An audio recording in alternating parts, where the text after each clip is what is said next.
Ok, donc je suis Benoît Poinceau, je vais vous parler du projet Chitoprotect, qui visait à développer une solution de biocontrôle à base de chitosane pour protéger en particulier la vigne des maladies. Donc le contexte socio-économique, comme on a parlé précédemment, donc vous savez que la vigne c'est une plante importante pour l'économie française, mais malheureusement elle est soumise à de nombreuses maladies, notamment la pourriture grise, le mildiou et l'oïdium. Et on sait qu'encore aujourd'hui, il y a beaucoup de pesticides qui sont utilisés, des fongicides en particulier, qui présentent des risques pour la santé humaine, mais aussi pour la pollution de l'environnement, comme ça a été mentionné en introduction. Donc c'est l'objet de ces programmes. Donc il y a deux stratégies alternatives qui sont développées actuellement. Donc l'obtention de variétés résistantes, dont on vient de parler comme là, et puis la capacité à stimuler l'immunité des plantes en développant des produits biocontrôle. Donc on s'est plus focalisé, nous, sur cette partie-là. Alors ici, on cherche à utiliser des chito-oligosaccharides pour induire la protection de la vigne. Donc on les obtient en utilisant des biopolymères naturels, notamment la chitine, qu'on trouve dans la carapace des crustacés ou alors dans la paroi des champignons. Donc c'est un biopolymère de N-acétylglucosamine et qui est le deuxième biopolymère le plus abondant sur Terre. L'intérêt qu'on a ici, c'est que par une simple étape de désacétylation, chimique ou biochimique, on peut obtenir du chitosane.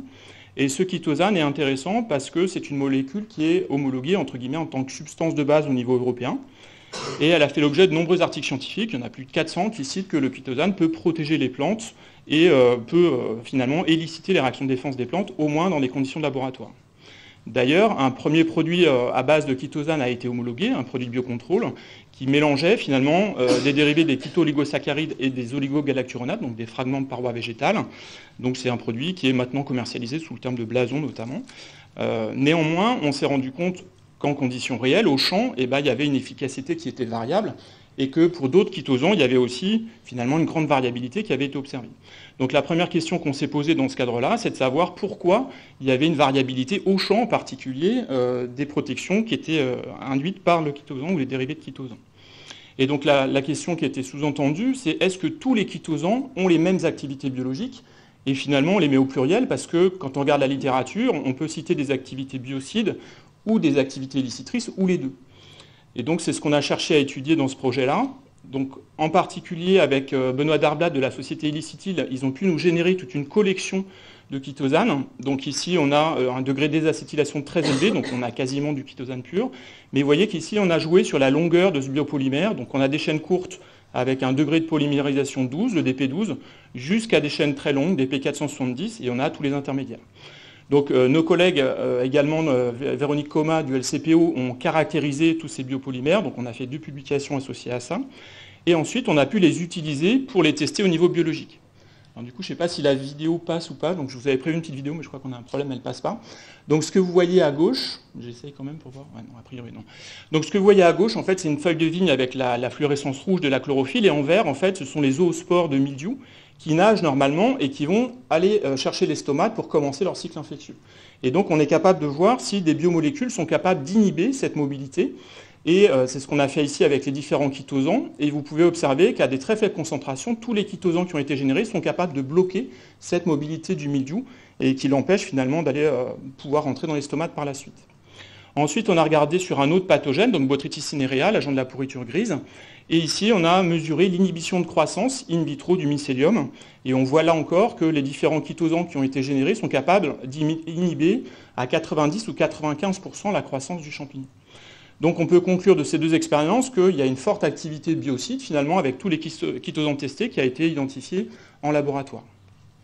Alors dans un deuxième temps, on s'est posé la question de savoir si tous ces chitosans pouvaient éliciter de la même façon les réactions de défense de la vigne. Et là encore, donc en conditions contrôlées, donc dans un premier temps, on a pris des disques foliaires qu'on a mis à flotter sur les solutions de chitosans qui ont été générées, et on a regardé différents marqueurs de l'immunité des plantes, différentes réactions de défense, en commençant par l'expression de gènes de défense.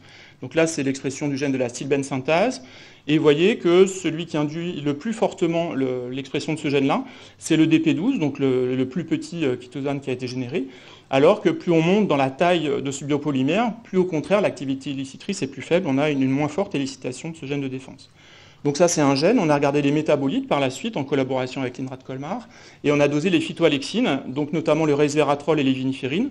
Et donc là vous voyez que les chitosanes les plus courts, DP12, 25 et 33, sont capables d'éliciter fortement la production de ces phytoalexines, alors que les DP intermédiaires vont plutôt induire de façon faible l'élicitation de ces phytoalexines, et puis le DP 470, il est quasiment comme les contrôles négatifs avec les solvants. Si on regarde maintenant la protection induite au niveau de ce qui se passe en serre, on peut avoir une très bonne protection, on a jusqu'à 95% de protection sous serre, et puis quand on passe au DP plus long, le DP 470, on voit que l'efficacité diminue. Alors, qu'est-ce qui se passe maintenant si on passe au champ? Donc, on a testé dans ce cadre-là la protection contre le mildiou en pulvérisant le chitosan à 2 grammes par litre. Et on a regardé la protection sur feuille. Donc là, vous voyez l'intensité de la maladie à gauche. Donc, sur le contrôle, on a 22% de maladie. Et vous voyez que le DP 470, c'est à peu près similaire. On n'a pas d'effet vraiment très fort. Par contre, le DP 12, donc le petit chitosan, finalement, est très efficace. On a une intensité de la maladie qui a fortement diminué, ce qui nous donne une efficacité de protection de l'ordre de 80% à droite pour le DP 12, alors qu'on a seulement 8% pour le DP 470. Quand on regarde maintenant ce qui se passe sur grappe, donc là on a fait des essais avec Phyteurope, avec Philippe Crozier qui était la partie industrielle, enfin le partenaire industriel, sur 3 vignobles avec 10 traitements par an à 400 grammes par hectare. Et là on a gardé le plus efficace, le DP12, et on l'a comparé au cuivre qu'on a dans la bouillie bordelaise et au Cossoga, qui est donc le produit biocontrôle homologué. Et vous voyez que le DP12 finalement il est intermédiaire entre le cuivre et un produit biocontrôle homologué, donc c'est quand même intéressant, on a une protection au vignoble sur 3 vignobles indépendants. Et on a regardé une autre maladie, donc l'oïdium de la vigne, et on a à peu près les mêmes résultats, sauf qu'ici on a comparé au soufre, qui est classiquement utilisé pour protéger contre l'oïdium. Donc on arrive à avoir une bonne protection contre 2 maladies en conditions réelles, donc c'était assez intéressant. Et après on s'est placé dans un autre contexte, on a essayé de diminuer l'usage du cuivre, parce qu'on a des pollutions des sols assez importantes par le cuivre. Et donc là on a comparé 2 programmes, un programme classique, où on a 10 traitements au cuivre à la bouillie bordelaise pendant l'année, donc ça fait 3,4 kg de cuivre par hectare et par an. Et on a remplacé finalement 8 traitements par du chitosan DP12 et on a gardé seulement 2 traitements au cuivre à la floraison, ce qui nous fait 1 kg de cuivre par an et par hectare. Et on a comparé l'efficacité de protection, donc sur feuille, donc vous voyez que c'est à peu près similaire en protection contre le mildiou sur feuille. C'est un petit peu moins bon quand on a le programme avec 8 traitements chitosan de cuivre par rapport au cuivre pleine dose, entre guillemets, mais c'est pas vraiment significatif, donc on a quand même une protection qui reste assez bonne. Donc on a pu en conclure qu'on pouvait avoir une protection qui était assez efficace, et on avait réussi à à diminuer de 70% l'usage du cuivre dans ce cadre-là. Donc ça reste des années, là c'était en 2023, où il y avait une intensité de maladie modérée. C'est pas 2024, 2024 c'était une année très compliquée pour tous les viticulteurs, il y a eu plus de 25% de pertes au niveau des rendements.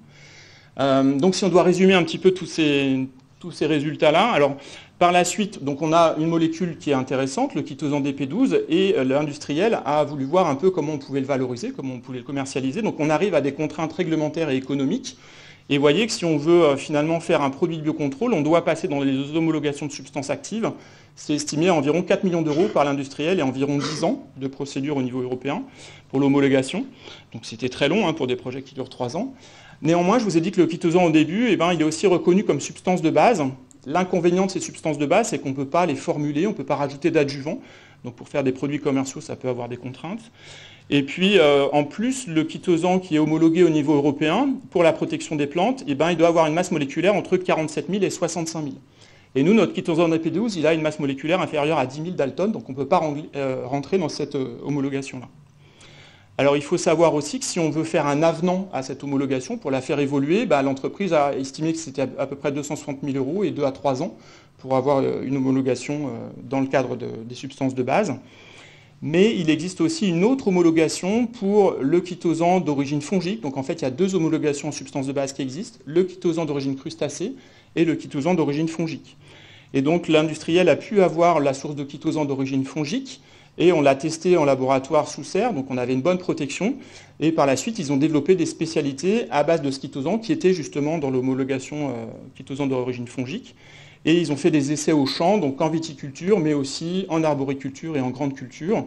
Et ils ont donc lancé 2 produits cette année, donc le Play One et le Play One New, donc qui sont 2 spécialités à base de chitosan. Alors si on résume un petit peu le bilan de ces résultats, donc on a vu que les chitosans, finalement, quelle que soit leur longueur, ont une activité biocide assez forte en conditions contrôlées, en laboratoire. Mais uniquement les plus courts ont une activité licitrice forte, donc ça c'est quand même assez intéressant. Et puis le chitosan DP12 utilisé seul peut protéger la vigne, particulièrement quand il y a des intensités de maladie relativement faibles, et on peut le combiner notamment à 2 traitements cuivre à la floraison pour avoir une bonne protection contre le mildiou en particulier. Donc il y a des produits qui ont été commercialisés. Néanmoins, on a pu noter pendant tous les essais au champ qui ont été faits par Philippe Crozier qu'il y avait une variabilité importante intraparcellaire, donc entre les blocs d'une même parcelle, ou interparcellaire, quand on faisait des essais sur différents vignobles. Et quelque chose qu'on ne prenait pas comme un point important, finalement, s'est révélé très important, c'est la qualité de la pulvérisation, puisque quand on a mis des papiers hydrosensibles, on a vu qu'on avait une grosse variabilité de la pulvérisation dans les essais. Et donc c'était un point qu'on avait un petit peu sous-estimé dans ce premier projet. Et donc c'est la raison pour laquelle on a postulé en tant que partenaire à un nouveau projet Ecophyto, Biospretec, qui est coordonné par Olivier Naud, qui est ici, pour justement évaluer la qualité de la pulvérisation de précision avec une approche à la ferme. Voilà, donc je vous remercie de votre attention, je remercie tous les partenaires, les financeurs, les partenaires du projet, et particulièrement Daphné Brûlé, qui a été embauchée sur ce projet, qui a bien contribué à son succès. Voilà, je vous remercie de votre attention.